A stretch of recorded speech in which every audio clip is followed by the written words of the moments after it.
भाभी सुनो ना, मुझे वो अपना डायमंड वाला नेकलेस दे दो ना, मुझे पार्टी में जाना है। छोटी, वो डायमंड वाला नेकलेस मेरी बहन का था तो मैंने उन्हें वापस दे दिया। जानबूझ के दे आई होंगी ताकि मुझे ना देना पड़े, झूठी कहीं की। मैं भला झूठ क्यों बोलूंगी। बहू, जी माँ जी। कुछ नाश्ता पानी बना दे, घर पे मेहमान आ रहे हैं। माँ जी मैं काम करके बहुत थक गई हूँ, आप सिमरन को बोल दो ना, सुबह से उसने एक भी काम नहीं किया है। अरे वो बर्थडे पार्टी में जा रही है, तू जाके बना दे। माँ जी मैं सच में थक गई हूँ, एक काम करो आप चाय नाश्ता बना दो, मैं खाना बना दूंगी। बदतमीज कहीं की, मुझसे जुबान लड़ा रही है। जब नई नई आई थी तब तो बहुत संस्कारी बनती थी। वाह माँ जी, जब तक मैं आप लोगों की बातें सुनती सहती थी तब तक मैं संस्कारी थी। आज मैंने अपने लिए 2 शब्द बोल लिए तो मैं बदतमीज और बुरी बन गई। जब तक बहू अपने ससुराल वालों की बातें मानती रहे तब तक वो अच्छी है, वरना वो बुरी है। मेरे मायके से आया है। क्यों छोटकी बहुरिया, तुम्हें यहाँ सामान की कमी है क्या? नहीं माँ जी, माँ ने करवा चौथ पे मेरे लिए शगुन भिजवाया है। ओह अच्छा, ये देखिए, ये साड़ी आपके लिए कैसी है? बहुत अच्छी है। अगर मेरी माँ जिंदा होती तो वो भी मेरे लिए भेजती। बड़की बहुरिया। जी माँ जी। ये देखो, तुम्हारे लिए करवा चौथ पे तुम्हारे मायके से साड़ी आई है। क्या? मेरे मायके से? अरे वाह जेठानी जी, ये तो बहुत अच्छी साड़ी है। आपके भैया भाभी की पसंद तो बहुत अच्छी है। शायद मेरा फोन बज रहा है, मैं अभी आती हूँ।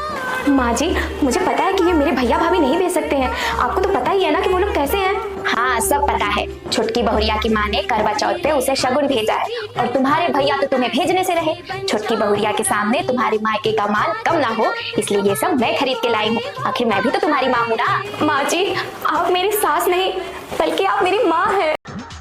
अरे उठो उठो, अरे और कितना सोओगे, आज करवा चौथ है। अरे क्या हो गया, सोने दो ना 5 मिनट। क्या सोने दो 5 मिनट, आज के दिन भी आपको सोना ही है। आज ना मैं पूरा दिन आपके लिए फास्ट रहने वाली हूँ, तो मैं कुछ नहीं जानती, आप भी मेरे लिए फास्ट रखेंगे। और हाँ, आप बाहर जाओगे ना तो आपकी मम्मी आपको चाय के लिए पूछेंगी। आपको सीधे सीधे शब्दों में बोलना है कि मम्मी आज मेरा चाय पीने का बिल्कुल भी मन नहीं है, ठीक है? ठीक है। और अगर आपने कुछ गड़बड़ की ना तो मैं पक्का कुछ ना कुछ खा लूंगी। और कहते हैं कि करवा चौथ का व्रत रखने से पति की उम्र बढ़ती है, तो हम दोनों साथ में रखेंगे। हाँ अरे तुम किचन में क्या कर रहे हो? तुमने किचन में से कुछ खाया तो नहीं ना? अरे देवी, मैंने कुछ नहीं खाया, मम्मी के लिए चाय बना रहा हूँ। हाँ तो कुछ खाना भी मत। हाँ बाबा, नहीं खाऊंगा, तुम्हारी कसम बस। सुनो हस्बैंड जी, तुमने कुछ खा तो नहीं लिया ना? अरे नहीं खाया, तुमको पता है चांद निकलने ही वाला है। अच्छा, आपको पता है अगर पति पत्नी एक दूसरे के लिए करवा चौथ का व्रत रहते हैं तो उनकी जोड़ी हमेशा सलामत रहती है और वो बहुत खुश भी रहते हैं। हाँ वैसे खुश तो बहुत हूँ मैं तुम्हारे साथ।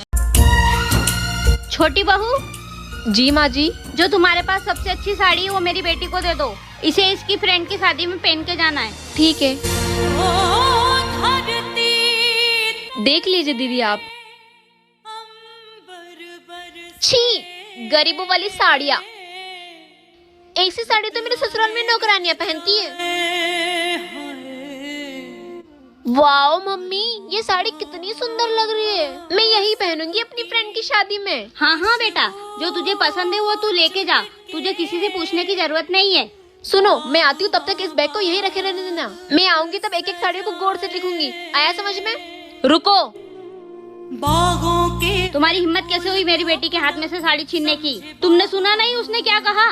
अरे माँ जी, जिस घर की नौकरानी ऐसी साड़ियाँ पहनती हो उस घर की बहू की इज्जत कम नहीं हो जाएगी अगर उसने ये साड़ी पहनी तो? और माँ जी, आपने अपनी बेटी की शादी के समय उसे कोई